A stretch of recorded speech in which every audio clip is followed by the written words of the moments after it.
Thank you for waiting. I finished checking your adventurer handbook. Here are your commission rewards. We have no other urgent commissions on the books at present. Thank you for all your hard work lately. Perhaps you two could consider taking a vacation. Amazing! Paimon never thought we'd end up having downtime and not cry. Things were pretty hectic when we first got here. Everywhere you looked, it was either the wild hunt causing chaos or the Fatui stirring up trouble. It felt like this whole region was one giant slime in a barrel, ready to go boom at any moment.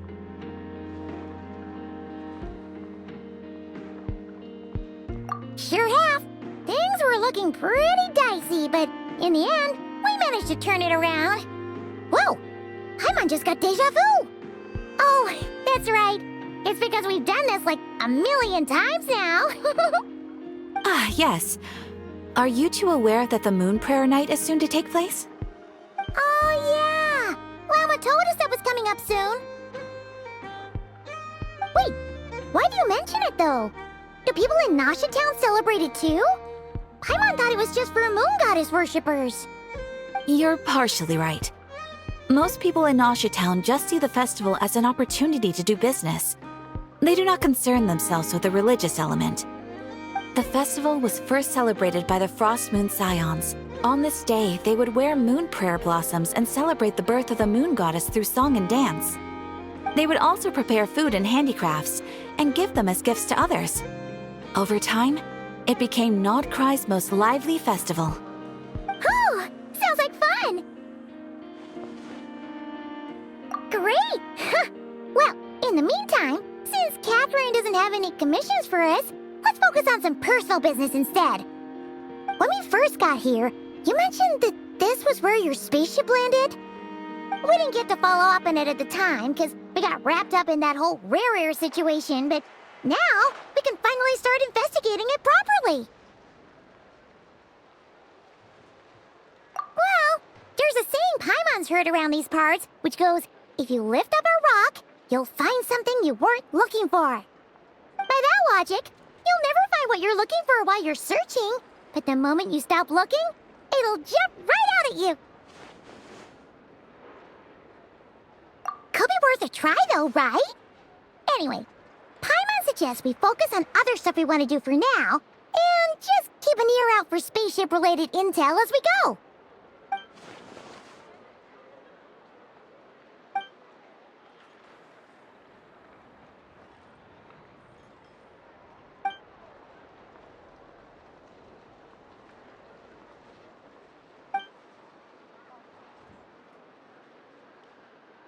What's wrong?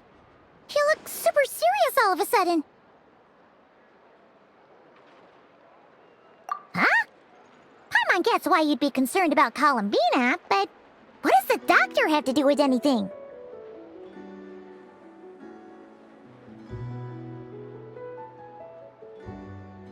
Oh, that's true.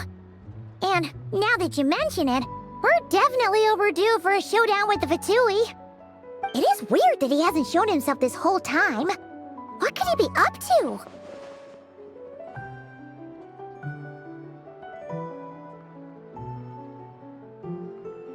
True. Paimon would much rather deal with Marionette anyway. She says the meanest things, but when it comes down to it, she doesn't seem like a bad person. Maybe it's the pressure of being a Fatus? Especially as a Harbinger. Does she feel like she's gotta act tough to keep up appearances or something? But then, every time we headed out with Rarier, she always wound up having to repair Polonia and her other robots. That's gotta sting. Losing face always hurts more for people who care a lot about their image. She's probably still furious about it. What? Relax! She's not even here! Huh? What's the matter? Oh, nothing. Sorry, we'll be on our way now. Where are we again? Oh yeah, Columbina? Right, yeah, let's go see Columbina.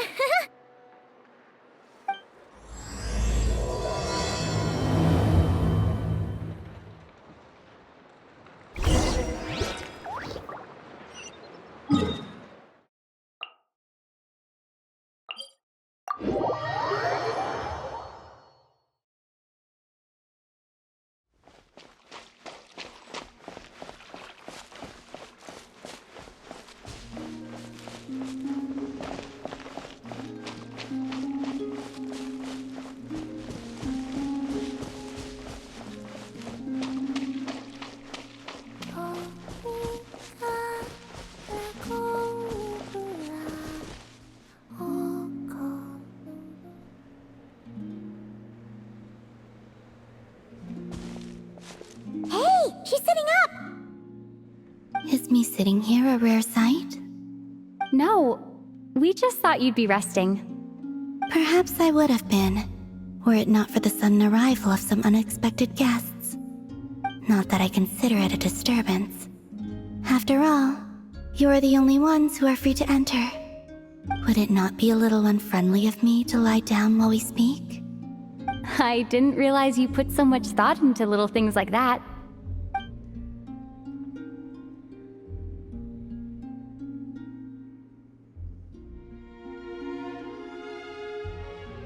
Only sometimes. There have been moments lately where I think about you and your companions. They are warm, mysterious, and cozy memories. Very few of my past memories are anything like that. They say that travelers return home bearing bags full of souvenirs. But my luggage was empty, and I believed it would stay that way. Return home? So, you're still planning on returning to the moon? Yes. This planet continues to reject me, reminding me that I do not belong here. If I remain in Teyvat, there will come a day that I disintegrate. And I don't mean reduced to dust, or turned into food for the flowers. I mean, I will cease to exist entirely. Alright then. Well, we're sure gonna miss you. But it sounds like we'll have to say goodbye. How do you intend to return? The moon prayer night is soon to arrive. On that day, the moon will be closest to Teyvat. The Kuvaki in this land will reach its peak at that time. I merely need to grasp the tide, and with relatively little effort. Oh, Paimon gets it! It'll work like a slingshot! You make it sound like she's gonna get blasted up to the moon. If I did that, I suspect I would crash into the false sky. I will be using a much gentler approach. But I do like the analogy. It's fun. You see? She gets Paimon's sense of humor. In the blink of an eye, the time has come to part ways. It does feel that way, doesn't it? Time seems to fly fastest when you are enjoying it. I have always thought of myself as a wanderer on this earth, and it has never expressed any desire to keep me here. Yet, just as I plan to depart, it tugs at my arm. Is this a gesture of affection? Or is the world mocking me? Oh. Were you hoping I can answer that? Yes. You are a traveler, so you must have a lot of experience in this area. Then, what I would say is, enjoy the moment. That's right! Don't overthink it! Happiness is happiness and joy is joy! The point is to enjoy it, not analyze it! I see. Then what I would say is, even though I am very tired right now, I am still happy. I can't tell from the tone of your voice. Oh, really? You don't think I sound happy? I'm just kidding. I could tell you were in a good mood today from the moment we saw you. Ah, a joke. Albeit not a funny one. Anyway, I assume you're here about you-know-what. Give me your hand. Actually, it's not that. There's something else we wanted to discuss with you. Oh. Then, do you still want to give me your hand? Or not? Sure.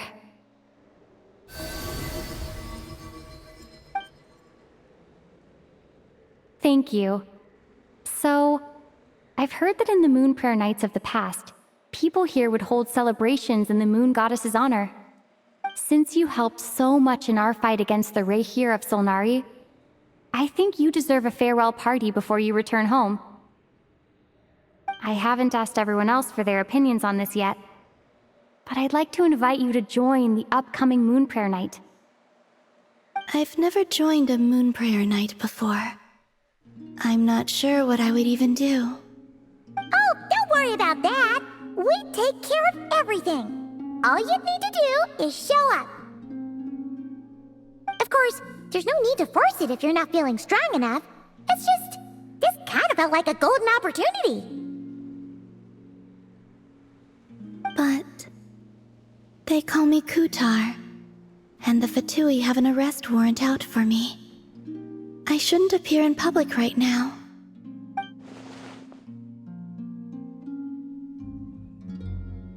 I'll make it work. You have my word. Yeah, we got your back. Well, she does. Paimon's actually not too sure what she's planning. All right, if you're sure. I will not refuse your invitation. I suppose it wouldn't hurt to pack a few more sights from this world into my suitcase before finally learning what my homeland looks like. Oh, if you see Lama, please tell her that my answer to the question she asked me is neither yes nor no. Rather, it is, there is no need. That was kinda cryptic, but sure. Guess it's between the two of you. We'll pass along the message. Bye for now.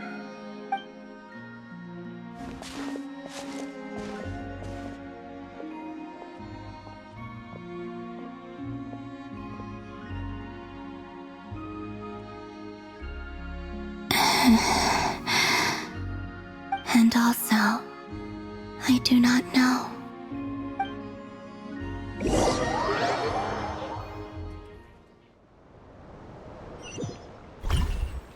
Since she's agreed to join the festival, let's go see who else wants to take part. Lama's gotta be the person most familiar with the Moon Prayer Night. We should start with her.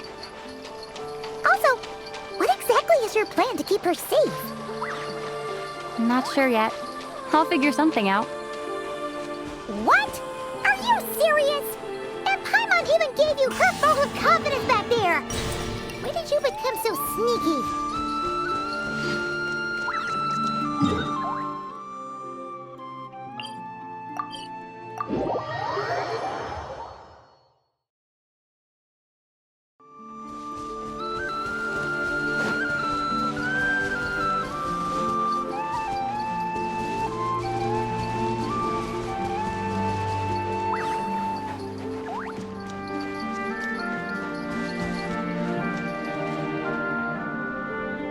Hey, Lama! It's us! Huh? Varka? What are you doing here? Beats me. I had a bit too much to drink last night, and when I woke up, I was on Hisi Island. Mr. Varka is helping to oversee Nasha Town's preparations for Moon Prayer Night. He is here to go over some details regarding the decorations and custom cloth designs. Right, yeah, that too. What do you mean, that too? Yes, celebrating this festival is a long-held tradition here in Nodcry. On this day, the crescent moon at the top branches of the verdant crest turns into a full moon, and the moon prayer blossoms bloom with a special radiance. Our people take these to be blessed omens. It's an especially welcome event coming off the back of all that nasty business with Rare. Everyone got put through the ringer recently, and now they're looking to turn their fortunes around. The big shots in town all agree that a big, lively celebration is just what we need to rebuild people's faith in this place. No wonder Catherine said the people weren't so bothered about the religious element. That's right. It's become more of a local custom by this point. The celebrations have little to do with whether the religious stories behind this event are true or not. Even the Frost Moon Scions are eagerly awaiting the coming of Moon Prayer Night, despite now knowing that their past beliefs were founded on a falsehood. That's fair. It's a bit like the Lantern Ride in Liyue. It's a chance for people to enjoy themselves, not debate the existence of the Adepti.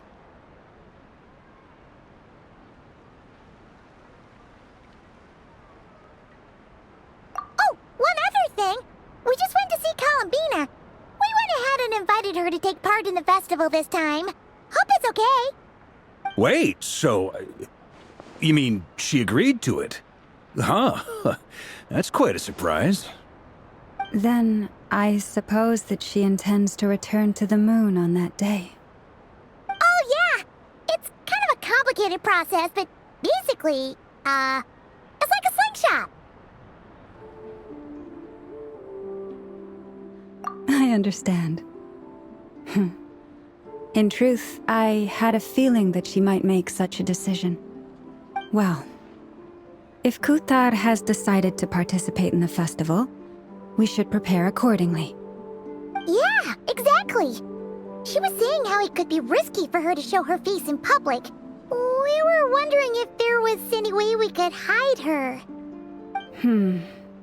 Unfortunately, the people who carved the statues did an excellent job of capturing her likeness. It will be very challenging to hide a goddess whose face everyone is so familiar with. Darn! We may have bitten off more than we can chew here. Nah, don't sweat the small stuff. We can handle that. Huh? Are you saying you have a plan? Not as such, no, but the most important thing with a festival is to keep the mood light and your spirits up. You can't go preparing for a festival with those long faces. You'll never convince anyone to enjoy themselves. The Mondstatter spirit is strong with this one. As it happens, I agree with Mr. Varka. Let's start by making our appreciation for Kuthar the beating heart of the festive atmosphere. And who knows? Once we get the ball rolling, perhaps everything will just fall into place. Hey! Did you catch that? Lama said the thing! Or close enough, at least.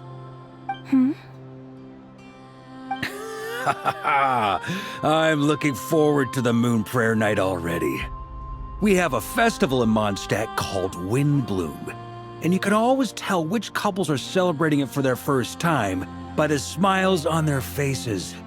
Big, beaming smiles like their whole face is glowing. And I have a feeling we'll get to see that same smile on the Moon Goddess's face at this festival. Not quite the same, surely. Anyway, I'll take care of business in the city, but I'll have to leave the decor up to you and the Frost Moon Scions. No one else can capture that traditional aesthetic quite like you guys. But lastly, there's the final key element that brings the festival to life. Companionship. Before you leave, let me show you something that we've been preparing. Mr. Varka had asked to see it already, so you may as well tag along. Also, I have some further questions about Kuthar's decision.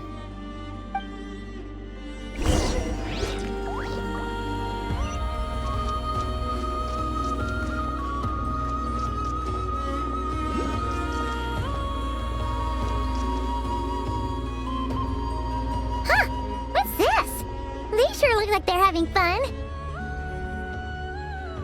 I believe so. Kuhenki seem very skilled at playing drums like these, although I'm not sure where they learned it from. Maybe it's an innate talent? In their eyes, they're probably just playing with toys.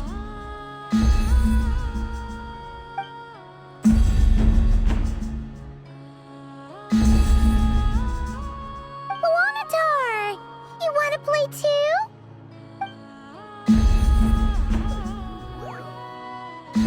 Yeah. She looks more confused than anything. Maybe we can teach her next time if we get the chance.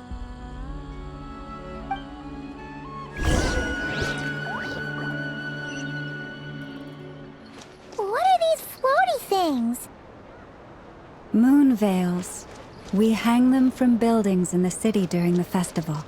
When you look at the sky through them, it creates a lovely misty effect.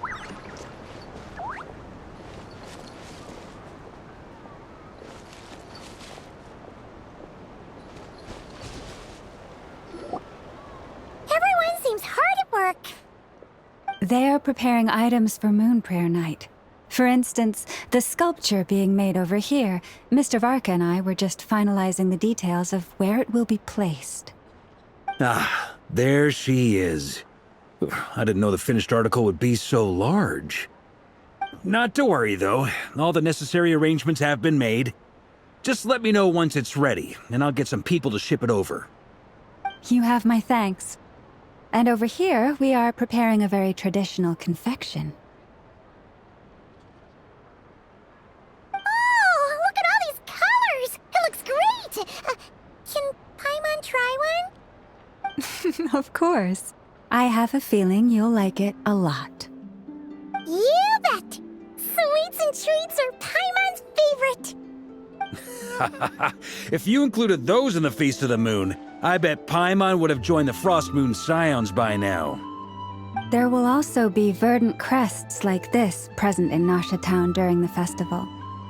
The timing of Moon Prayer Night is not completely set in advance. We make a rough estimate, then observe the changes in the verdant crests and moon prayer blossoms to guide us.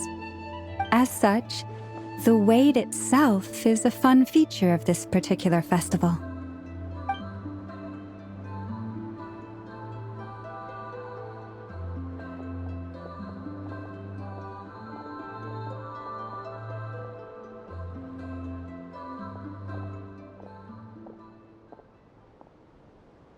Let's talk here. To tell the truth, I am very surprised to hear that Kutar is willing to participate in the festival. I once asked her if she'd be willing to stay with the Frost Moon Scions. I could introduce her to everyone, and we could be a family to one another. She did not answer, but she has not appeared here since.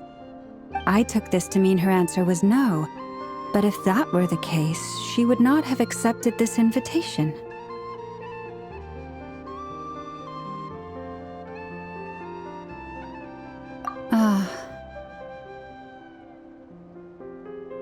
I see. Maybe she is right.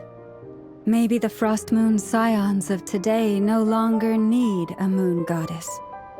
But my wish was not for her to come here and be worshipped as a deity. I simply wanted to offer her a place to stay. I'm sure she believes that showing herself here might invite Fatui intervention, and as such she does not wish to cause us trouble. But what really pains me about all this is that this is her birthplace. She ought to belong here, yet no one has been able to grant her shelter. I think I'm qualified to weigh in here.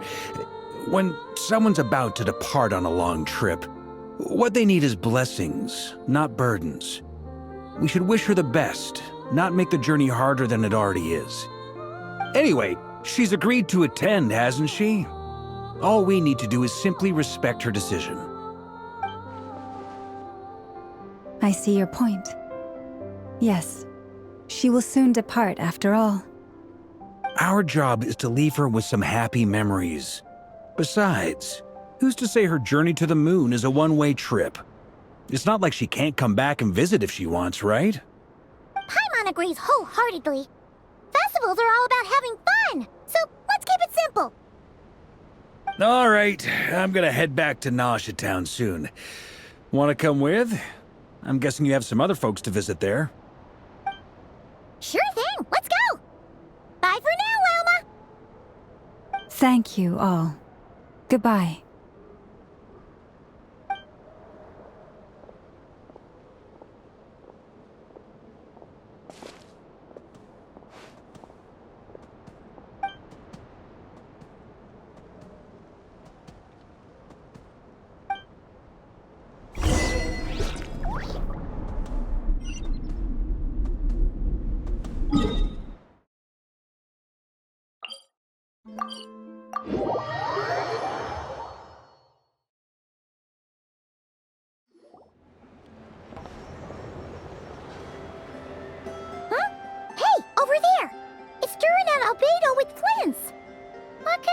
Chatting about?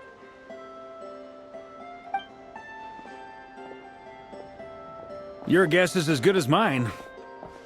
Ah, Grand Master, and the Traveler and Paimon. Hello there. It's been a while.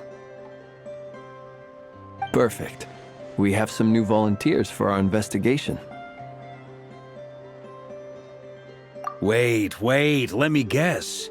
The righteous Lightkeepers are finally ready to hunt down the Abyssal Dragon? Yes, that too. Yeah, right. Oh, wait.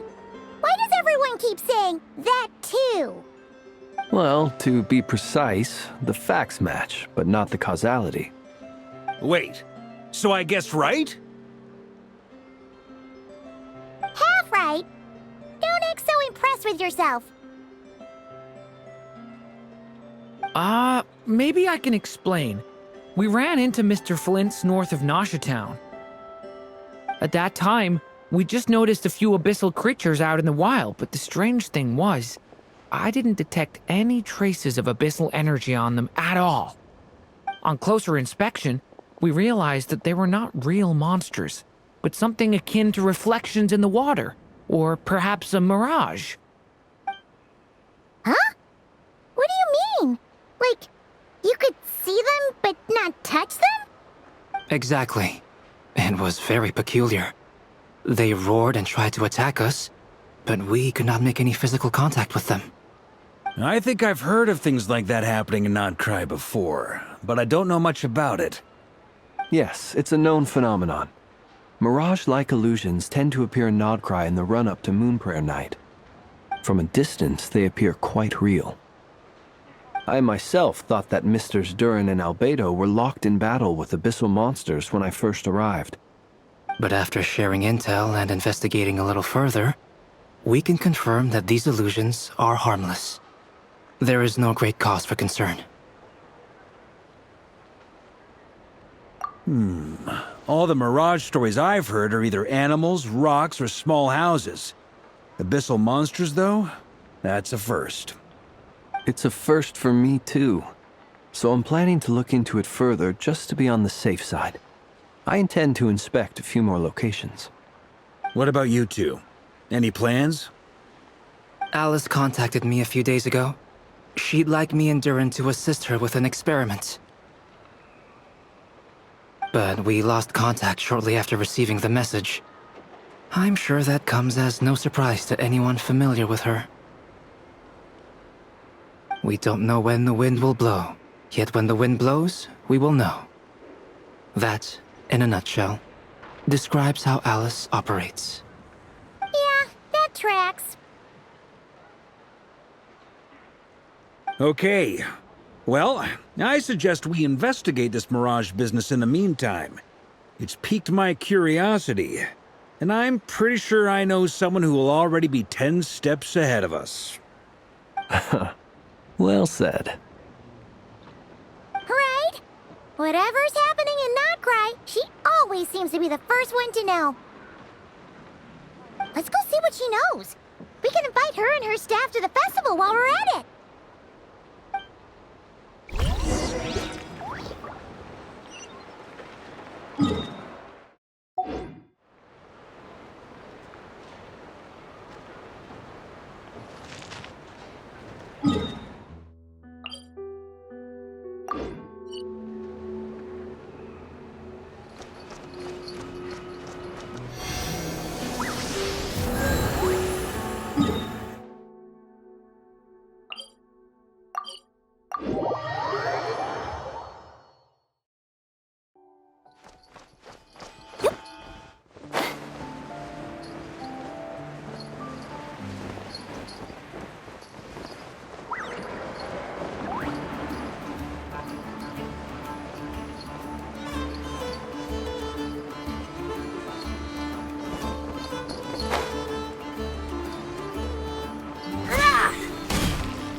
You're right, I have noticed. There's certainly something a little fishy about this situation. Only a little, though. Records indicate that this phenomenon can occur in the days before and following Moonprayer Night. That said, it has always been a rare sight in the past. The odds of encountering these phantoms are similar to looking up in the night sky, happening to see a shooting star, and managing to make a wish before it disappears. But this time, either everyone's getting lucky, or they're appearing far more frequently than usual. Yehoda's out gathering intel as we speak. In the meantime, let me check off some points of interest. First, the Abyss. The ones we saw seem to be abyssal monsters. Indeed. But we have identified one location where many more of them have made an appearance. And not just monsters, but human phantoms too. Given the scale and nature of the phantoms, it's almost as if someone's last memories are coming to life. Or perhaps the memories of multiple people. Oh. So you mean the phantom monsters are hunting down the phantom humans? Exactly. The phantoms can interact with each other, but we have no means of intervening. In addition, some of the human phantoms would seem to be from the very distant past. This is clear both from the clothing they wear and the stories they tell. They claim to be from Hyperborea, a name which I've heard from Lauma before. If this is true, it means they must be from 6,000 years ago. Did Paimon hear that right? 6,000 years? It sounds like this merits further exploration. That'd be a big help. I'll leave it with you, Albedo. My knowledge of ancient history is non-existent. I used to doze off every time the pre-Knights of Favonius era came up in class. It's quite a miracle that you were able to understand these phantoms' speech, given how long ago they lived. I suppose you're right. But I'll leave the archaeologists to ruminate over that conundrum. As an intelligence broker, my sole interest is in the value of the information I gather. Which, in this case, hopefully means earning myself some good favor with our dear Lady Moonchanter. So calculating. Whew, this intel broker logic always catches Paimon by surprise. Sounds to me like we could split the work up. I think the abyssal phenomenon is best left to Albedo, Flints, and me. Agreed. It coincides with my duty as a lightkeeper. For my part, I'd like to understand the abyss better. Even a little knowledge would go a long way. This is certainly a rare opportunity to study the Abyss. But even rarer, perhaps, is the chance to make contact with the Ancients. The Curatorium will take the lead on investigating the Hyperboreans. We put in the work to learn what we know so far. It seems only fair that we get some quantity of exclusive intel. That just leaves our trusty team of 2 unassigned.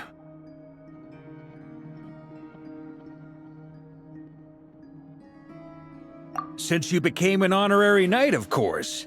This was part of my grand plan all along. Ha ha ha! Oh yeah, by the way, we managed to convince Columbina to come to the Moon Prayer Night celebrations. Would you and Yehoda like to join too? She agreed to that? Huh. Quite an achievement. Never underestimate the traveler, I guess. I'd be happy to join. No point shutting myself inside when the streets are all decked out. I doubt any clients will be visiting during the festival in any case. And Yehoda loves a party, so I'm sure she'll jump at the opportunity. No, no, no, no, no, no, no, no, no, no! Way to contradict me in front of... Wait, no, that's not what I have bad news, boss. So many people. All right, everyone inside, quick!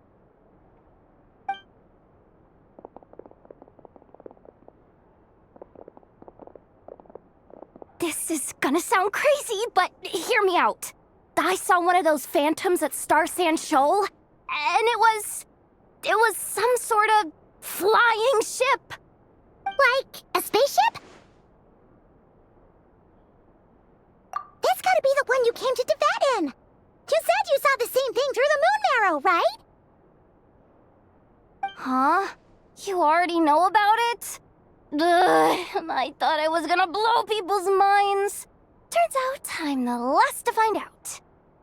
Wait. Back up. You came here in a spaceship? Now my mind is blown! What's it like on the inside? Was it like flying through space? I want to know everything!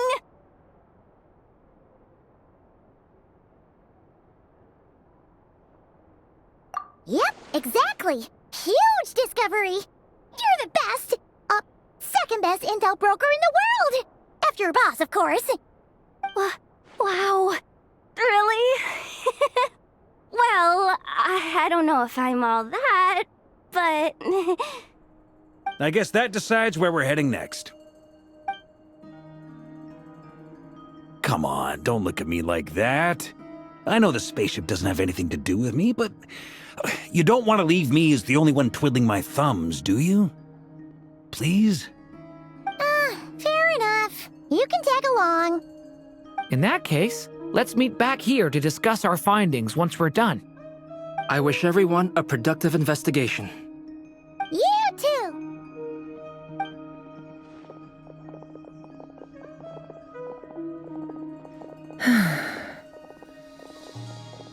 What's up, boss? Aren't we gonna head out? Tell me, Yehuda, when did the curatorium start giving out intel for free? Oh, sorry, boss.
Yehuda was right on the money.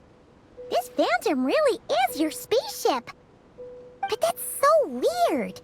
Why would it show up here? Is it some kind of projection? Or a ghost? Like, maybe it no longer exists, but somehow it left an afterimage? Ah, you're already here. Miss Lauma, what a surprise. I thought you were busy with festival preparations. I was, until one of our people informed me that a strange sight had appeared at Starsand Shoal. No one's ever seen something quite like this before. I thought I should see it for myself. Same here. Oh, so we heard that these things appear around the festival period. Any idea why that is? Unfortunately not. We have very limited information about them, since they can't be interacted with. And no human phantoms have ever made an appearance before now. The most we've been able to deduce is that these sightings appear to be connected to the increase in Kuvaki energy around this time. Yeah, seems like that's all we can do. This is all so confusing. Allow me to lend you a hand.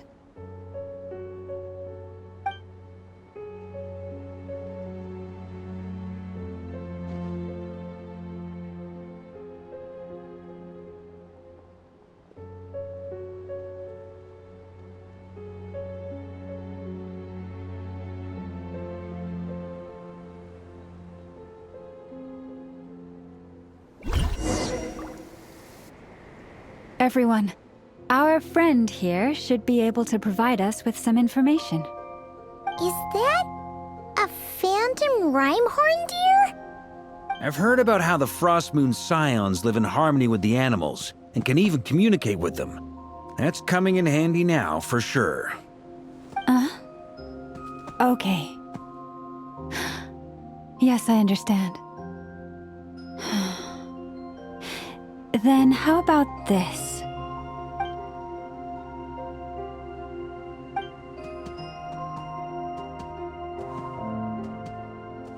Oh, it's leaving. It appears to share our curiosity about this giant spaceship, so I asked it if it wouldn't mind investigating along with some friends.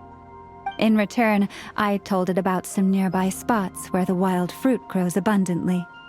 We may live in a different era from these phantoms, but I trust that the terrain, climate, and ecology here are more resistant to the effects of time than some things are.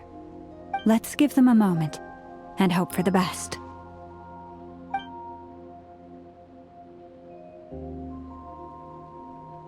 All back together? Must have been a lot of fruit. Indeed. Now let me ask them some questions.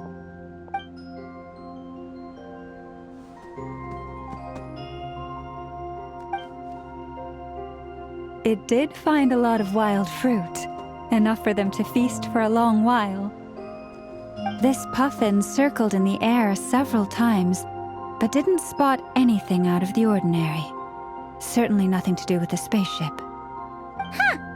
Well, it definitely makes sense to get a bird's eye view. Indeed. Other than that, I was also thinking that the world these phantoms see is also different from ours. Oh, I get what you mean.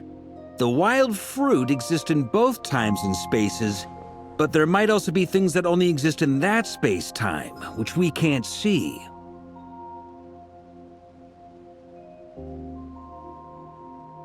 Good point. Great thinking, Lauma. Blunthorn rhinos can use kuvaki to shift great rocks, but this one says it couldn't get that ship to budge by even an inch. The sniffer mole tried too, but despite being a skilled digger, it could not get through.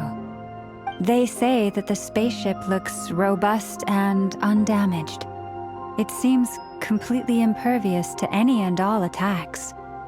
Whatever lies within is well defended from harm. So, just like us humans, there was nothing they could do about this spaceship either. Yes. Still, they deserve our thanks. We are grateful for all your efforts, dear friends. Now go, and enjoy your feast. I've noticed some other human phantoms gathered nearby. Come on, let's go talk to them.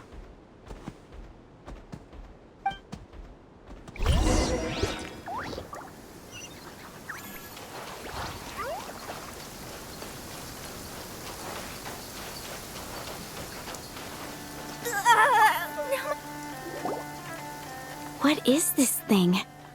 I've never seen it move, and there's no way to get inside. Goodness knows. My grandpa says it's been sitting here at least since his grandpa was still alive. What about his grandpa? Did he say anything to your grandpa's grandpa about it? Huh? I don't know. In all likelihood, it was here back then too. Hard to imagine something this huge could move. Guess that means that as far as they're concerned, this ship's been around a long time.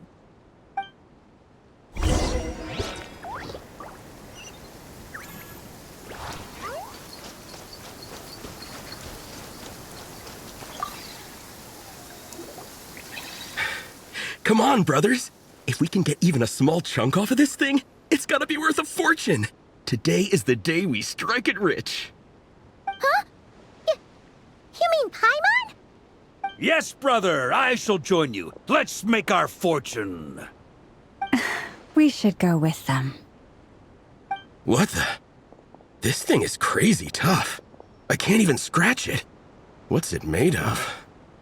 Sorry, brother. Looks like we'll have to seek our fortunes elsewhere. Enjoying yourself? I was just seeing if I could influence this phantom's perception by playing. But nope, no dice.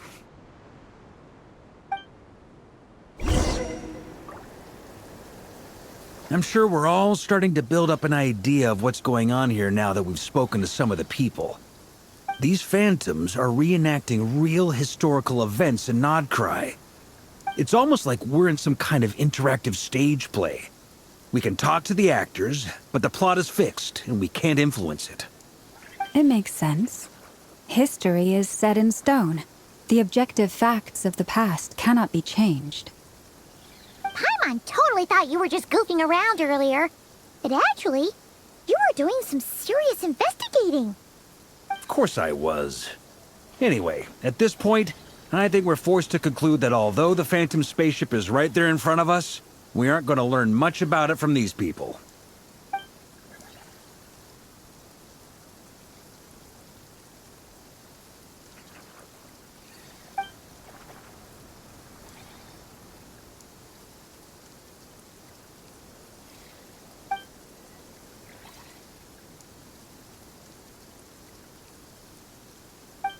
Don't be discouraged.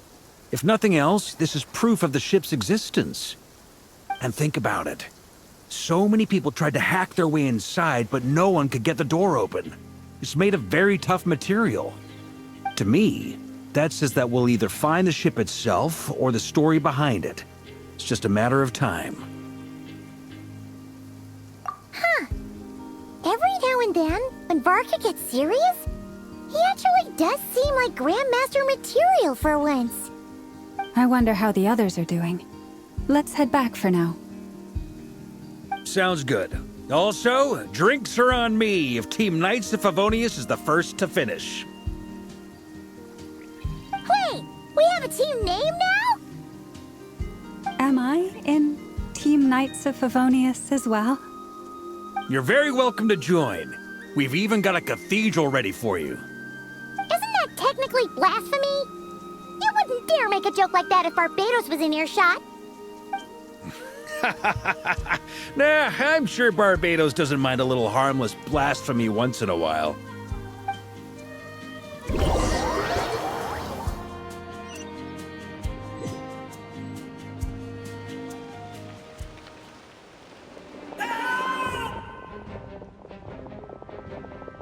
Oh, no! Get away! Oh.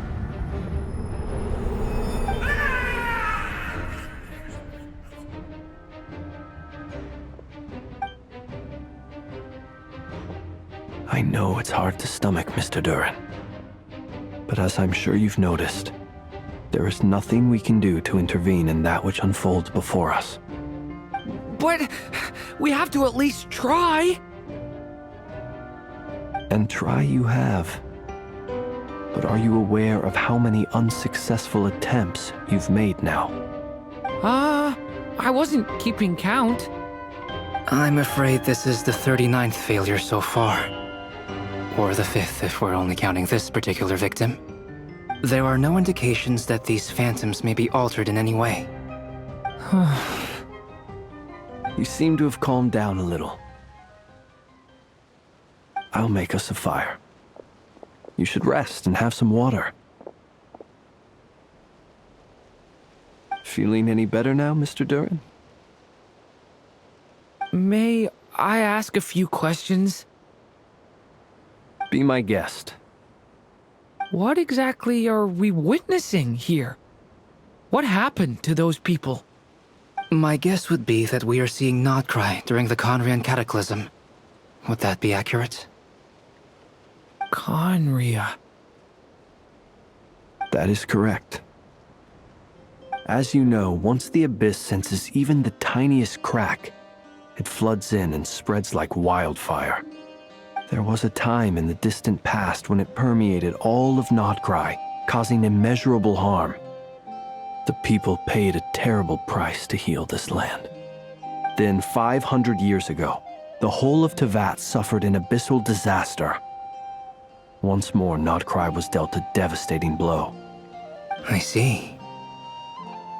In the face of the abyssal onslaught, all were like grains of sand tossed around by a tidal wave. Be they human, fae, or god. The moment you witnessed is but one drop in a whole ocean of catastrophe. All right. I guess that answers my second question, too. I wanted to know why there's nothing I could do to help them, and that's because what we are seeing is history. That would be my guess as well. As I understand it, history and fate are not all that dissimilar. The latter may be unseen to us, but both are immutable. Yes. Fate was determined long, long ago. I still have a couple of other questions for you, Mr. Flint. You mentioned more than one abyssal disaster that has struck this land in the past. How can you be sure that what we're seeing is from the Conrian incident? And also, how are you able to stay so calm when you're talking about these events? From everything I know about you, you're not cold or ruthless, and you're not indifferent to the suffering of others. Alas, I am forced to show my age. I must be 600 or 700 years old by human measure. Wait, so you... One is not easily moved by history when one has witnessed the truth firsthand. I'm sorry. You needn't apologize. Your passion is a good thing to have. Treasure it, because someday you may find it in terribly short supply. Now, at the risk of offending you, I have a question in return. Your curiosity toward the abyss, is it born from hatred or because you sense its call? I only ask because I kept a fragment of Rerear's body in my lantern for a short time. Specifically, his heart. So I know what a burden it can be to carry the abyss with you. And I hear its power growling from somewhere within you. In my eyes, your mere existence is a miracle. My honest answer is... I don't know. I don't think I have the confidence to say for certain. What I will say is the abyss is not the only issue that haunts me. Even before I became who I am today, the question dogged me constantly. Should I even exist at all? My doubts remain unresolved. But when we fought Rerear, something became a little clearer to me. Sometimes it is the darkness within us that allows us to achieve the impossible. I certainly got the sense from your 39 attempts that you were trying to achieve the impossible. It sounds like you've resolved to see the truth for yourself. Absolutely. In that sense, he and I are quite similar. Then I wish you every success. I look forward to the day of your transcension. Well, if everyone's caught their breath, I suppose we should head back. Oh, and one last thing. I'd appreciate if you kept our discussion about history a secret.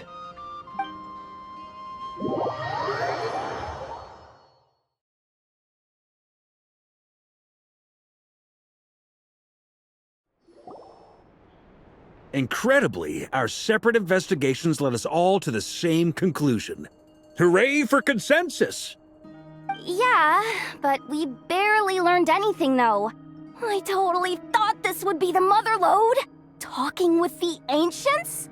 I mean, come on! But nope. All we got was useless snippets of conversation. And all this stuff about moons and hyperopia. What a load of baloney. Seems like people back then had a few screws loose. I understand your frustration.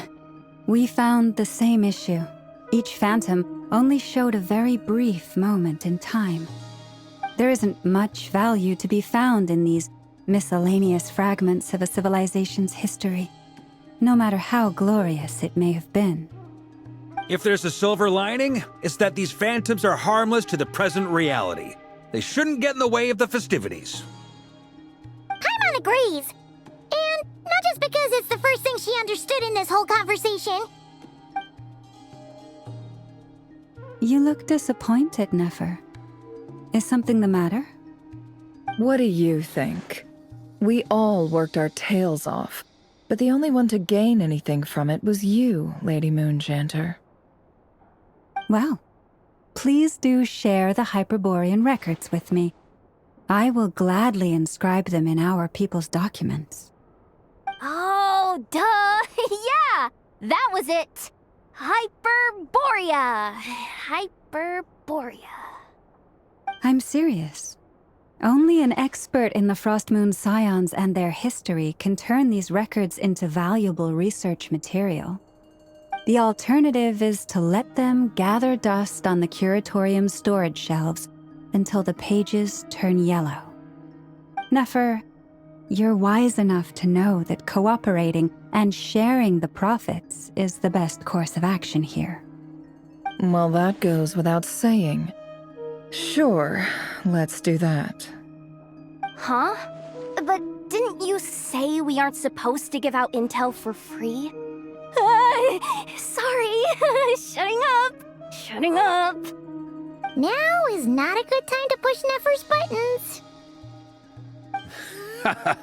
Anyway, back to Moon Prayer Night. I'm thinking that we should prepare something a little special, aside from the usual decorations and so on. You mean a parting gift? Can't go wrong with food. Although, does food go bad on the moon? Perhaps a lantern would be a better choice. It might be dark up there. It could prove difficult to light a lantern on the moon. Magical stones might serve that purpose better. What about a clockwork mecha model from Fontaine? I've got a whole bunch at home. I use them for fighting practice in my free time. None of these sound like things she would be even remotely interested in. But we don't interact with her enough to know what she likes. Yeah. It would really save us the guesswork if someone could find out what she's into. Wait, what the? Traveler? They're all looking at you. Great! Haha, problem solved. Now, I need to stop by Dory's. Gonna need her help sourcing a bunch of stuff for the festival. Then let's leave it there for now. We all have our own business to attend to. Traveler, if you find out what Kutar likes, let us know right away.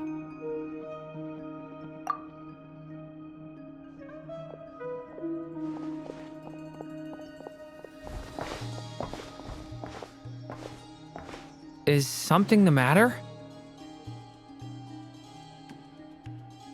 I'm fine. It's just... I'm still feeling a little rattled after witnessing the horrors of the Abyss. But it's okay. This is something I have to work through. I'll be all right. Thanks for your concern.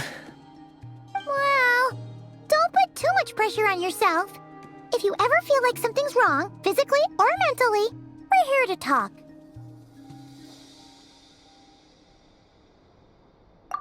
Come on. Stop treating me like a kid.